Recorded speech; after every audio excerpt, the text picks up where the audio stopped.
నియోజకవర్గాన్ని అడుగుతా ఉన్నా. మీరు బీజేపీ పార్టీ నుంచి ఎల్బీనగర్ నియోజకవర్గం నుంచి టికెట్ అడుగుతానని అంటున్నారు కదా. ఇక్కడ ఆల్రెడీ ఎల్బీనగర్ నియోజకవర్గంలో అధికార బీఆర్ఎస్ పార్టీకి చెందిన ఎమ్మెల్యే 2 సార్లు గెలుచున్నారు.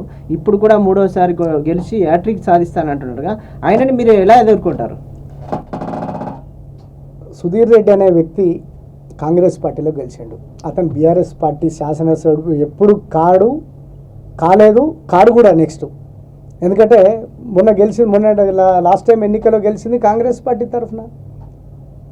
దొంగదారుల మన బీఆర్ఎస్ పార్టీలో టీఆర్ఎస్ పార్టీలకు పోయింది, కానీ అతను టీఆర్ఎస్ పార్టీ శాసనసభ్యుడు ఎట్లయితాడండి?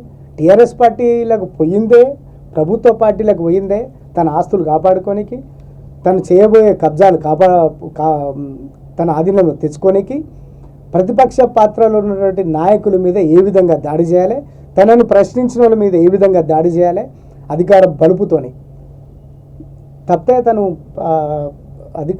తను చేసింది ఈ నియోజకవర్గ ప్రజలకు ఏమీ లేదు. ముఖ్యంగా ఆయన బలవంతుడు అనేది మీడియా సృష్టి, ఆయన వెంబడి ఉన్న భజన పరుల సృష్టి.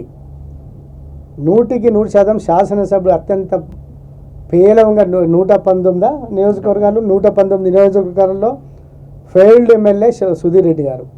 తను ఏదో చేస్తున్నా అని చెప్పి బాగా ఎన్నికల సంవత్సరం వచ్చేసరికి చాలా బ్రహ్మాండంగా ముందుకెళ్తున్నాడు. నేను ఆ విషయంలో ఒప్పుకుంటా. నీకున్న అవినీతి సొమ్ముతోని మీడియాతో పాటు సోషల్ మీడియాను వాడుకొని ఎక్కడ లేని దేశంలో చాలా చోట్ల ఎన్నికల పనులు చేసే పెద్ద సంస్థలతోని పొత్తు కుదుర్చుకొని పోరాటం చేస్తున్నావు మా మీద. నువ్వు ఎంత పోరాటం చేసినా, ఆయన ఎంత పోరాటం చేసినా భారతీయ జనతా పార్టీని ఎదుర్కోవడం కష్టం. ఖచ్చితంగా రాబోయే పార్టీ ఈడ ఎల్బీ నగర్లో ఏ రోజు కూడా టీఆర్ఎస్ పార్టీ విజయకేతనం ఎగిరేవేయలేదు.